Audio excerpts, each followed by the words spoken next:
Ça a été évoqué tout à l'heure par Monsieur de Garidel dans le propos introductif. Maintenir les bâtiments de la Marine nationale, c'est sur l'ensemble des mers et océans qui font partie du territoire français, et ça se passe donc aussi outre-mer, avec des problématiques qui sont peut-être bien particulières.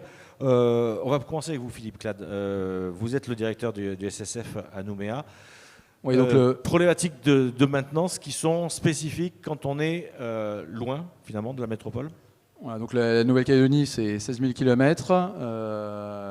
C'est une communauté d'outre-mer à statut particulier, une communauté sui generis.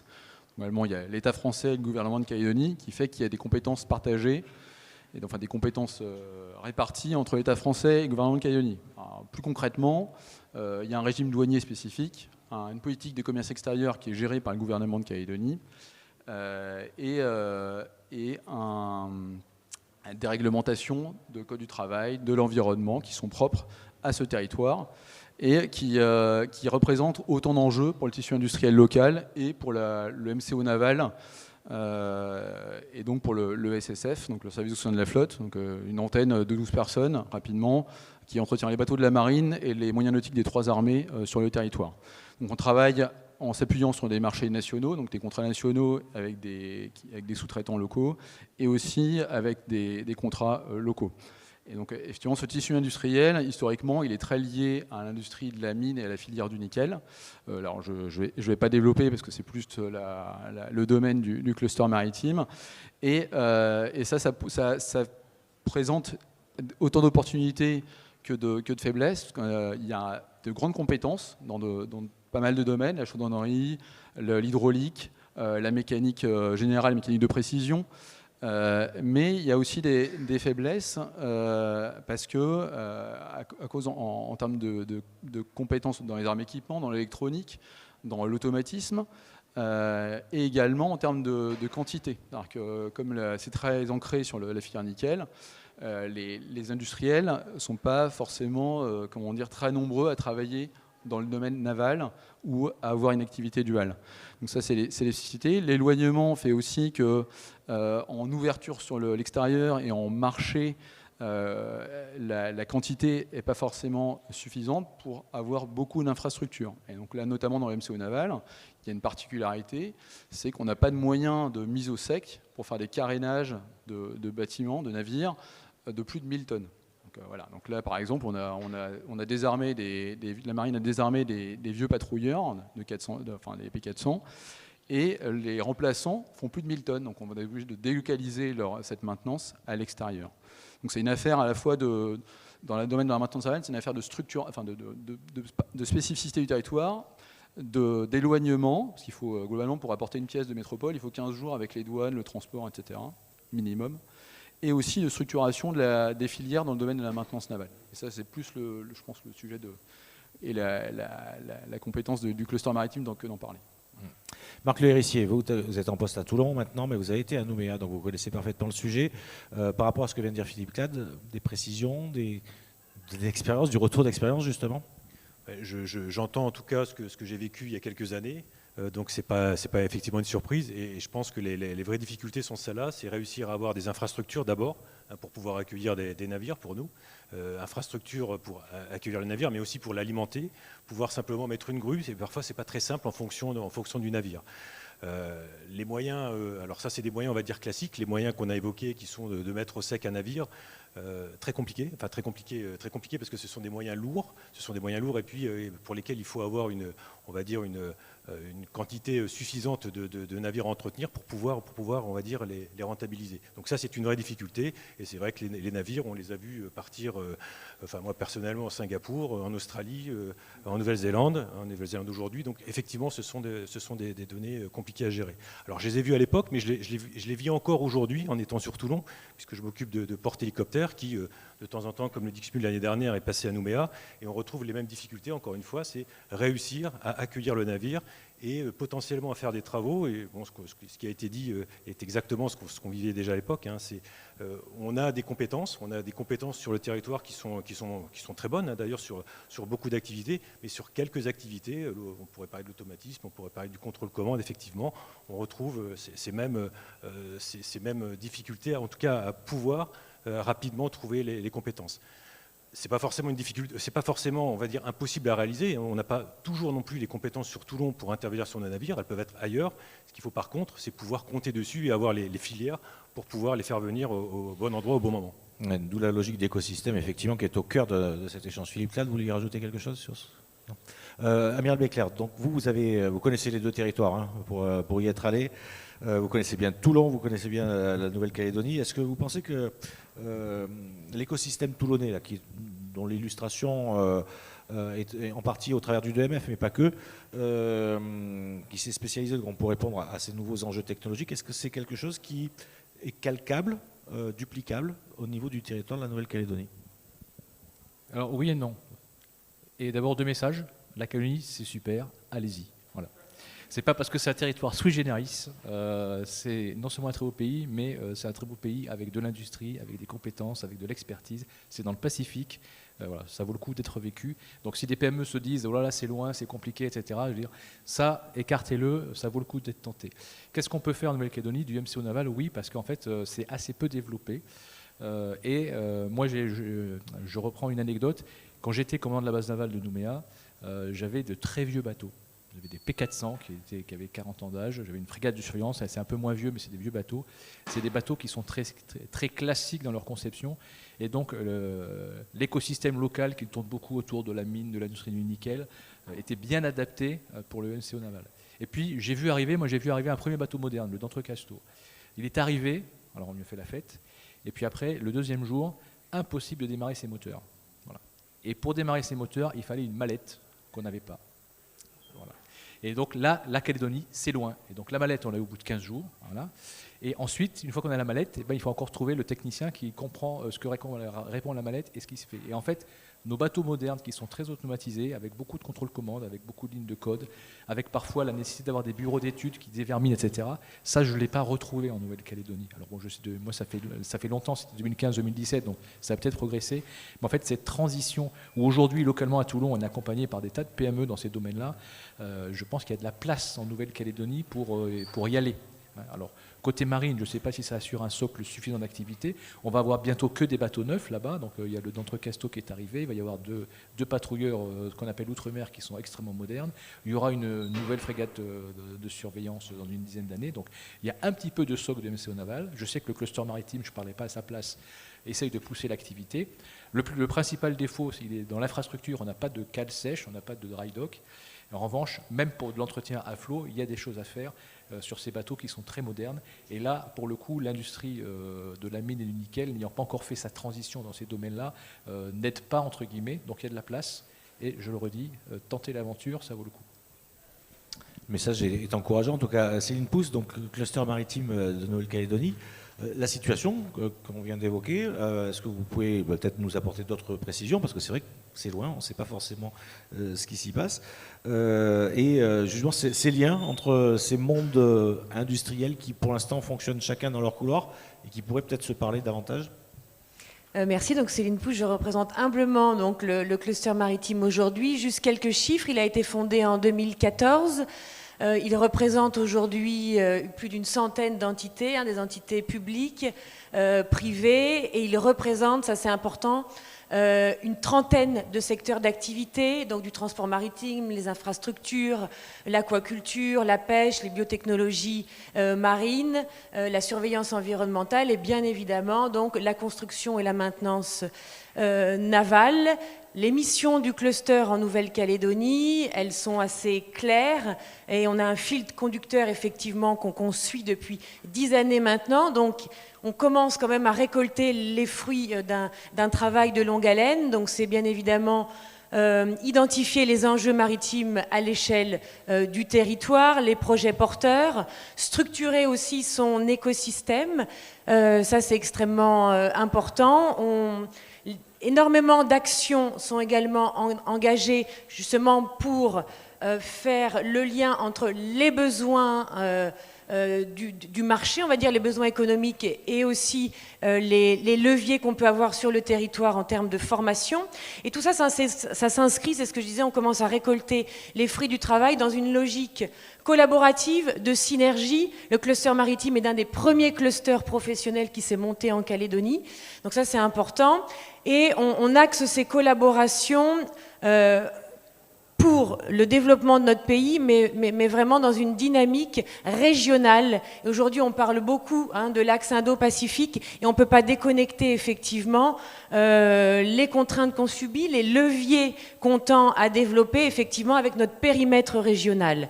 Là où je vous rejoins tout à fait, c'est qu'effectivement, c'est impératif et on en a les moyens de capitaliser sur les compétences qui existent. La Nouvelle-Calédonie, le 4e producteur mondial de nickel. Donc là, je vous rejoins tout à fait.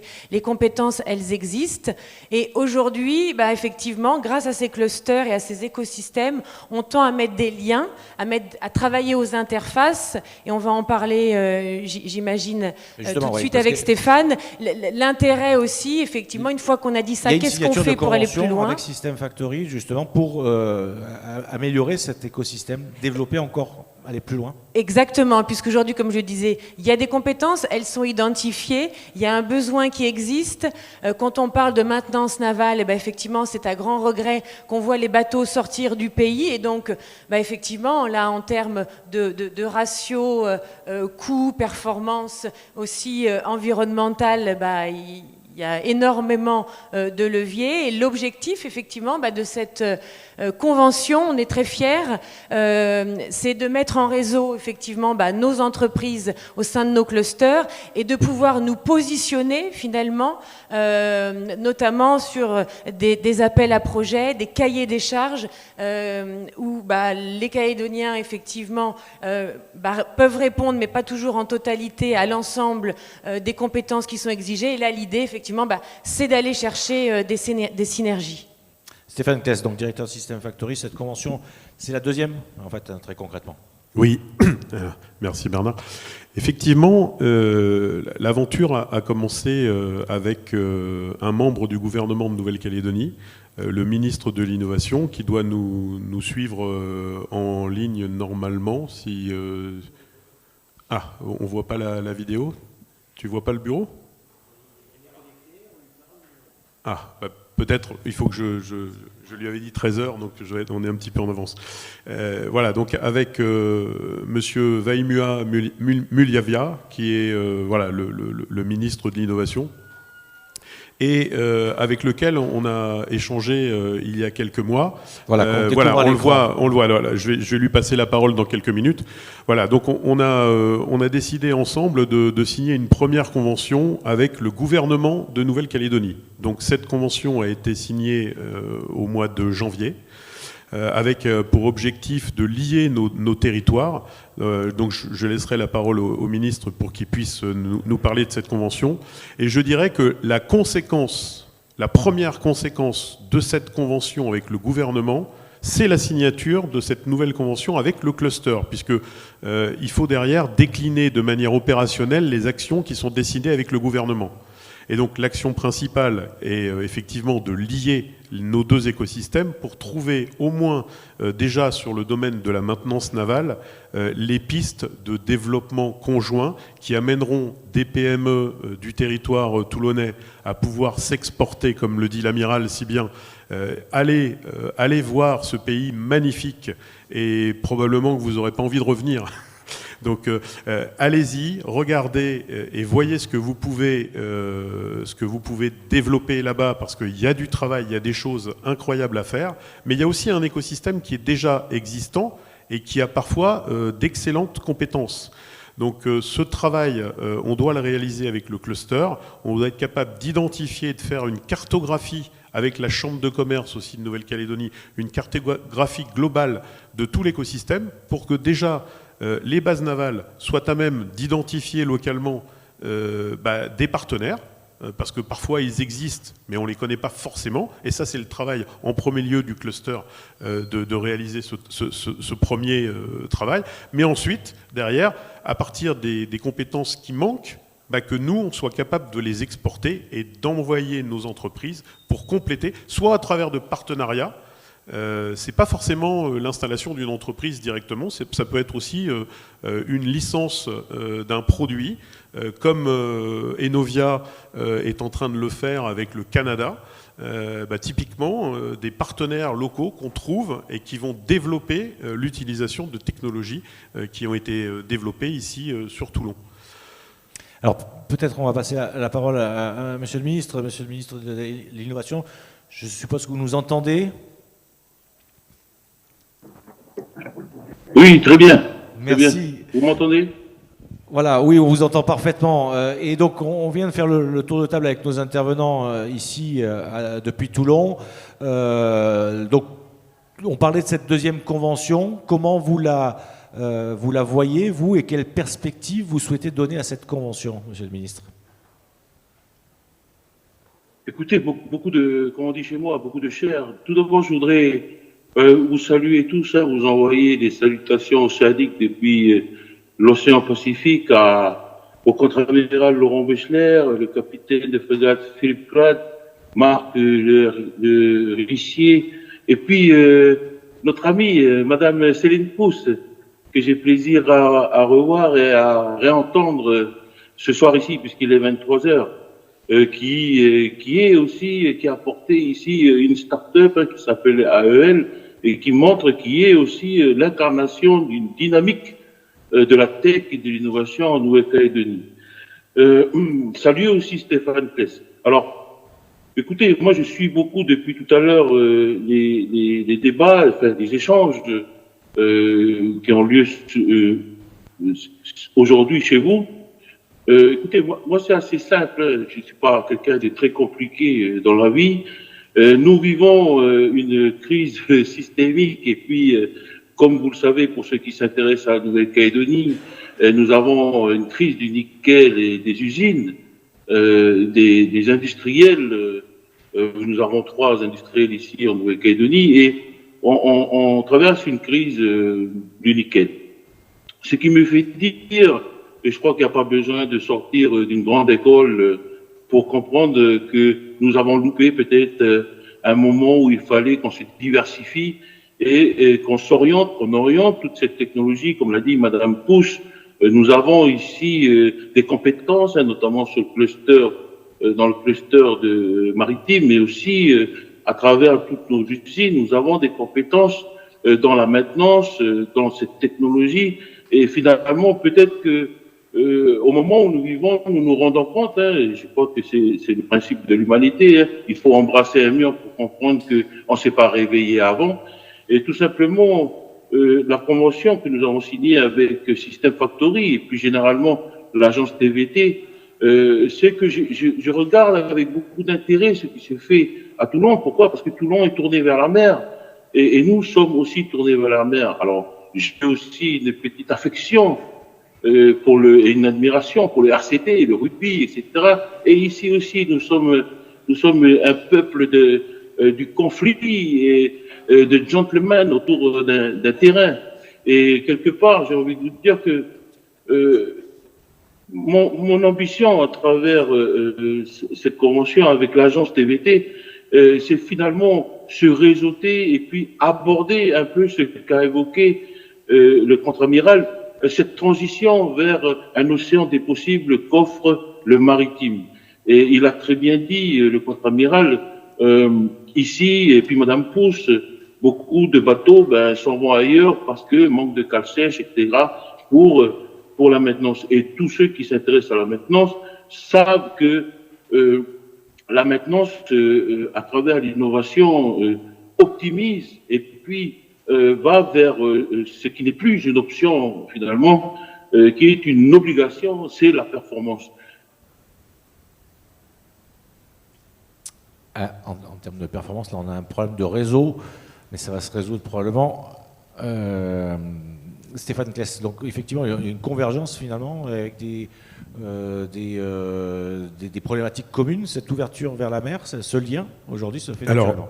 Pas seulement, voilà, on parlait de formation, Éric Joffre de l'Université de Toulon, avec Frédéric Guinton, ont déjà commencé à regarder côté Université de Nouméa quelles étaient les formations qui étaient en place là-bas. Et puis finalement, ils se sont rendus compte que nos formations BUT en technologie, en technicien de maintenance, n'existent pas en Nouvelle-Calédonie. Et probablement que ce type avec toutes les contraintes de marché, avec toutes les contraintes de marché et d'isolement que nous vivons, la force du réseau enlève toutes ces barrières.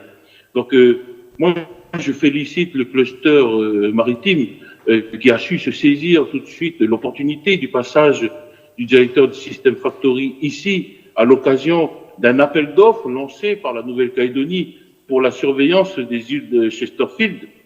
Ils m'entendent ou pas? Oui, oui, on vous entend, absolument. Bon. Dans les îles Chesterfield, qui a donné déjà la corporalité d'un partenariat intelligent pour répondre à cet appel d'offres du gouvernement pour la surveillance des îles Chesterfield, avec une technologie de pointe. Alors là, c'est le mariage de C-Sigma et de A-System, qui est aussi en Nouvelle-Calédonie et en Polynésie française, qui a permis finalement de mettre en œuvre cet appel d'offres et de surveiller les îles Chesterfield, qui s'inscrivent finalement dans la surveillance du parc de la mer de Corail. Donc voilà ce que j'avais envie de dire. Et puis je suis actuellement ce qui est dit, mais je me suis renseigné aussi sur cet événement que vous vivez actuellement à Toulon, et je me dis qu'en termes de marketing territorial, mais aussi de réseautage, pour aider nos entreprises ici, nos PME, à s'inscrire dans cette trajectoire, il faut que le gouvernement crée des conditions favorables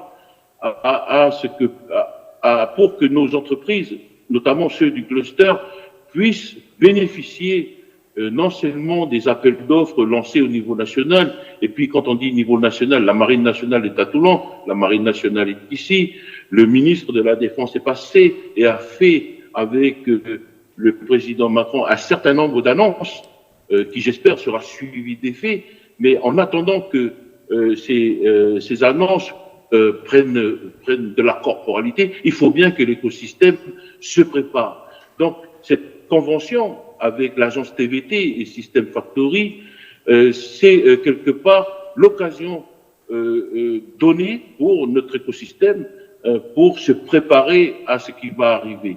Et puis, je l'ai dit, il y a la défense, le naval, mais nous avons aussi d'autres secteurs que nous aimerions développer en appliquant ces nouvelles technologies, et je suis certain qu'ils seront aussi efficaces dans d'autres secteurs, dans le développement d'autres secteurs.